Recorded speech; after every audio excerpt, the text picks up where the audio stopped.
लोकसभा चुनाव 2022 परिणाम आने के बाद जहां एक ओर भारतीय जनता पार्टी को यूपी में भारी नुकसान हुआ, तो वहीं दूसरी ओर यूपी की कुछ ऐसी भी सीटें हैं जहां से भाजपा ने लगातार तीसरी बार जीत हासिल की है। इन्हीं में से एक सीट बरेली भी है, जहां से भाजपा के नवनिर्वाचित सांसद छत्रपाल सिंह गंगवार ने चुनाव जीता है। छत्रपाल सिंह गंगवार ने सपा प्रत्याशी प्रवीण सिंह को 34,000 से ज्यादा वोटों से हराकर ये जीत दर्ज की है। ऐसे में भाजपा को यूपी में हुए भारी नुकसान के बाद भी इस सीट पर जीत मिलने के पीछे क्या वजह रही है, ये जानने के लिए हमारे संवाददाता मोहम्मद जावेद ने राजनीतिक विश्लेषक और वरिष्ठ पत्रकारों से बातचीत की है। देखिए उनकी ये खास रिपोर्ट। कहने को तो बरेली दशकों से बीजेपी का गढ़ रहा है और संघ से जुड़ा कोई भी नेता हो उसने, और जिसको टिकट मिला उसने अच्छा करिश्मा करा। और पिछली बार अगर देखेंगे कि 8 बार से सांसद संतोष कुमार गंगवार ने भी जो है यहाँ पर बरेली सीट जो 25 लोकसभा है वहां से लाखों के मतों में, लाखों वोटों से जीत के हार जीत का फैसला होता चला आया। लेकिन इस बार प्रधानमंत्री का रोड शो हो और योगी आदित्यनाथ की सभाएं भी वो करिश्मा नहीं कर पाई कि बरेली में लाखों से जीत हार होती। इस बार बरेली में जो जीत हार है का आंकड़ा है वो हजारों में है। अब देखना ये होगा कि कहां पर ये चूक हो गई है और बीजेपी की जमीन क्या खिसकती भी नजर आती है।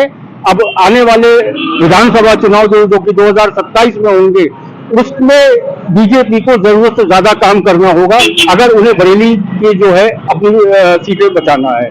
क्योंकि अखिलेश यादव की बात करें तो एक बार जो अखिलेश यादव ने एक जादुई आंकड़ा कह लिए 37 सीटें लाकर बीजेपी को एक बहुत बड़ा झटका दिया है। अब देखना यह है कि बीजेपी अपनी जमीन वापसी के लिए और जैसे कि हार जीत रही है उसकी लाखों वोटों की, वो बरेली में कितनी कायम रख पाएगी। अब आज जो है हम इस पर विश्लेषण करेंगे कि बरेली की जो सीट है, चाहे वो बरेली लोकसभा हो या आंवला की सीट जिसपे बीजेपी की हार हुई है, तो इसमें कहाँ क्या चूक रही है और क्या होगा, यही इस बारे में हम बरेली की जनता और बात करेंगे। आज हम बात कर रहे हैं बरेली लोकसभा चुनाव की, जिसमें मेरे साथ बरेली के वरिष्ठ पत्रकार मौजूद हैं।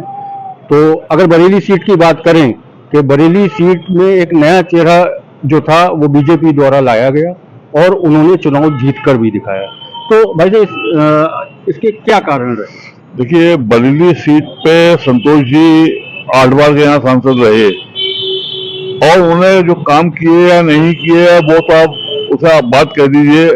लेकिन जिस तरीके से भाजपा ने अपना टिकट परिवर्तन यहाँ किया और छत्रपाल जी को लाया गया, छत्रपाल जी वास्तव में पीलीभीत से टिकट मांग रहे थे, लेकिन समीकरण ऐसे बने कि उन्हें बरेली लाना पड़ा जब संतोष जी का टिकट नहीं मिला। तो बरेली एक भाजपा का गढ़ कहा जाता है, लेकिन इनके सतपाल जी के आने के बाद भी सीट आसान नहीं लग रही थी। ये तो मान रहे थे कि योगी मोदी जी के नाम पर वोट काफी अच्छा पड़ेगा।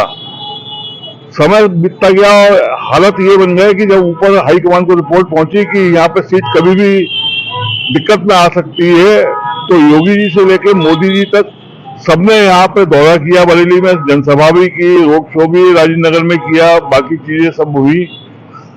उसके बाद समीकरण में कुछ बदलाव हुआ, संतोष जी को भी बैठा के कुछ पैचअप कराने के प्रयास हुए, जिसमें भाजपा को कुछ सफलता भी मिली। लेकिन जो जीत बरेली की रही वो उतनी दमदार नहीं रही जिसे कहना चाहिए। लेकिन जीत होती है और छत्रपाल जी ने विजय अपना किया। कास्ट समीकरण ऐसे थे कि गंगवार वोट उन्हें काफी अच्छा पड़ गया और वो उनकी जीत हुई। मेरे साथ हैं वीरेंद्र अटल जी, जो कि जाने माने पत्रकार हैं बरेली से। उनसे जानेंगे कि इस जीत के क्या कारण रहे।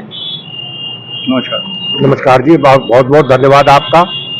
आया 2024 का चुनाव, क्योंकि अभी इस चुनाव में खास बात ये रही, यहाँ कोई त्रिकोणीय मुकाबला नहीं था। जबकि संतोष गंगवार जी जितने भी चुनाव जीते वो त्रिकोणीय मुकाबले में चुनाव जीते थे।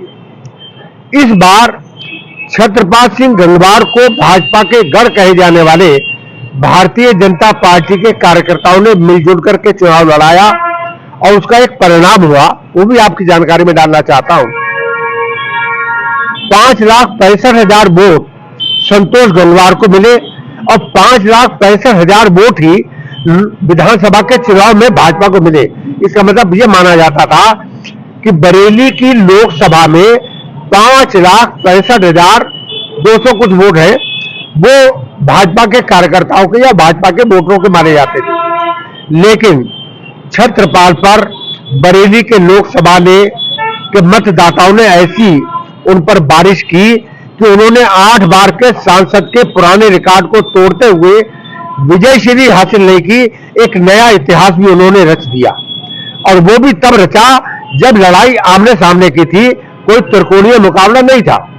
त्रिकोणीय मुकाबला होता तो शायद कुछ मतों में अंतर आ सकता था, लेकिन इस बार आमने सामने की टक्कर थी और एक नया इतिहास रचते हुए, नया इतिहास रच करके छत्रपाल गंगवार ने सफलता पाई।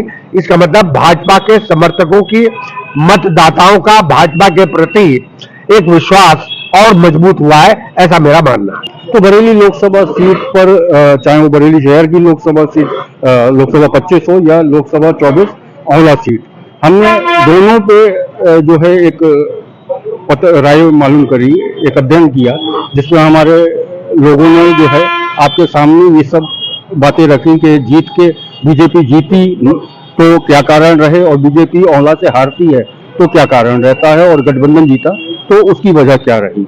अब अगर बीजेपी को बरेली या रोहिलखंड में बात करें, अपनी सियासी जमीन को मजबूती से पकड़ रखना है, या ऐसे कह लेंगे कि बीजेपी को बरेली और उससे लगे क्षेत्रों में अपने जो है बादशाहत कायम रखनी है, तो उनको आने वाले विधानसभा चुनाव में बहुत ही जमीनी तरीके से जो है काम करके और पकड़ बनाना होगी, वरना जो है कुछ नुकसान का सामना करना पड़ सकता है। पंजाब केसरी के लिए बरेली से मैं जावेद खान। हमसे जुड़े रहने के लिए हमारे YouTube चैनल को सब्सक्राइब करें और नई वीडियो की नोटिफिकेशन के लिए बेल आइकॉन को दबाएं।